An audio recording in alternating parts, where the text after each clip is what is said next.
सब खत्म हो गया। बशर अल असद को छोड़कर कैसे भागी थी ईरानी सेना, आज इस पर बात करेंगे और जानेंगे कि सीरिया के डाउनफॉल की कहानी क्या रही है। यह बहुत इंपॉर्टेंट है।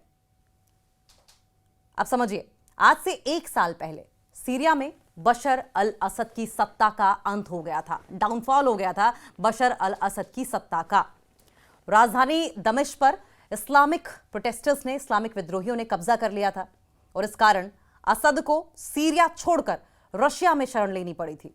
सीरिया छोड़ना पड़ा था, सीरिया से भागकर वो रशिया पहुंचे थे और वहां पर जाकर वो छुपे थे। हालांकि बहुत कम लोगों को पता है कि सीरिया के डिक्लाइन में, सीरिया के डाउनफॉल में ईरान की बहुत बड़ी भूमिका है।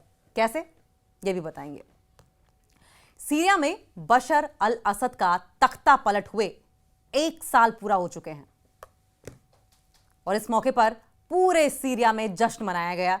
सबसे बड़ा आयोजन राजधानी दमिश्क में किया गया, जहां पूर्व अलकायदा आतंकी से राष्ट्रपति बने अहमद अल शरा ने मिलिट्री परेड की सलामी ली। जश्न हुआ एक तरफ, वहीं दूसरी तरफ सबसे बड़ा आयोजन राजधानी कैपिटल में किया गया, दमिश्क में। पूर्व अलकायदा आतंकी से राष्ट्रपति बने अहमद अल शरा ने मिलिट्री परेड की सलामी भी ली। अहमद अल शरा इंपॉर्टेंट नाम है, इसका जिक्र बाद में करेंगे। लेकिन सीरिया में असद सरकार का पतन अचानक नहीं हुआ। ऐसा नहीं था कि एकदम से डाउनफॉल आ गया, ऐसा नहीं था कि अहमद अल शरा एकदम से आकर हावी हो गए। सीरियाई गृह युद्ध की शुरुआत 211 में लोकतंत्र समर्थन में हो रहे विरोध प्रदर्शन पर सरकार की बेरहमी से दमन के बाद हुआ। इसमें ईरान की बड़ी भूमिका रही, लेकिन वो असद की सत्ता के आखिरी वक्त में काम नहीं आया और उसकी सेना सीरिया छोड़कर चली गई, या यूं कह लीजिए कि भाग गई, और इस कारण असद की सत्ता पर विद्रोहियों का कब्जा हो गया और उन्हें रशिया में शरण लेनी पड़ी। ईरान असद सरकार के दौरान सीरिया का सबसे बड़ा समर्थक था।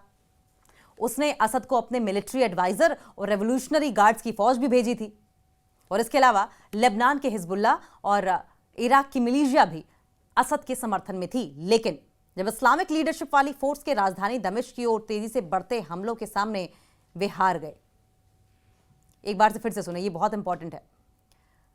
ईरान किस तरीके से, और ईरान के अलावा किस तरीके से और भी कंट्रीज ऐसी थी कि जब असद सीरिया में थे तो मदद करने को तैयार रहते थे। ईरान असद सरकार के दौरान सीरिया का सबसे बड़ा सपोर्टर था और उसने असद को अपनी मिलिट्री एडवाइजर, रेवोल्यूशनरी गार्ड्स की फौज भी भेजी थी और इसके अलावा लेबनान के हिजबुल्लाह और इराक की मिलिशिया भी असद के समर्थन में थी। लेकिन जब इस्लामिक लीडरशिप वाली फोर्स की राजधानी दमिश्क की ओर तेजी से बढ़ते हमले के सामने वे हार गए। सीरियाई सेना के अधिकारियों और सैनिकों ने ईरानी सेना के अंदर काम किया, जिनका असर लड़ाई के दौरान असद की शक्ति कम होने के साथ बढ़ता चला गया। ईरानी अधिकारियों ने सीरिया को बीच में ही छोड़ दिया।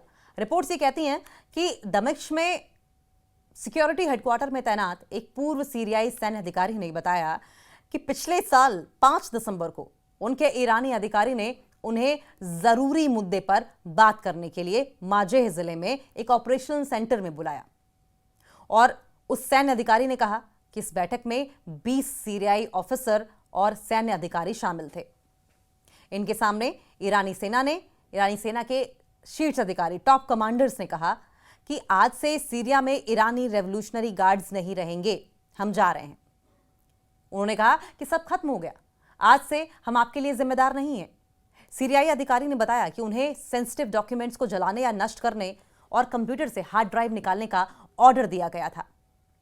दमिश्क पर कैसे उस वक्त विद्रोहियों का कब्जा हो गया था, सवाल यह भी है।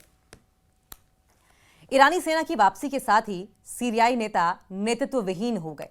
अब कोई उनका रिप्रेजेंटेशन करने के लिए नहीं था, कोई उन्हें रास्ता दिखाने के लिए नहीं था, कोई अगुवाई करने के लिए नहीं था। तो ईरानी सेना वापस आई, इसके साथ ही सीरियाई सेना मानो अनाथ हो गई हो, कोई उनके आगे आगे चलने वाला, उन्हें रास्ता दिखाने वाला नहीं था। इस दौरान इस्लामी सेनाएं तेजी से आगे बढ़ रही थीं। उन्हें स्थानीय लोगों का समर्थन हासिल था, जो कि असद की सत्ता से तंग आ चुके थे।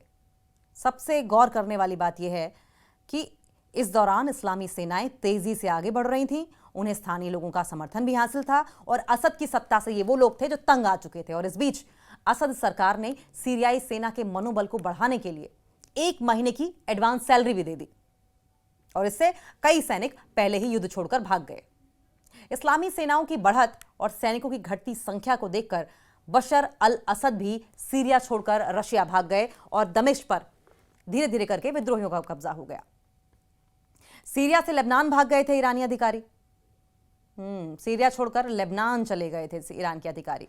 ईरानी सेना और अधिकारियों को भागने की इतनी जल्दी थी कि उन्हें जो मिला उसे समेटा, अपने पास रखा, समेटकर काफी कुछ वहीं पर छोड़कर वहां से निकल गए। 5 दिसंबर की शाम तक ईरानी कॉन्सुलेट खाली हो गया था। ईरानी डिप्लोमेट फ्लाइट न मिलने पर बॉर्डर पार कर लेबनान की राजधानी बेरूत भाग गए थे।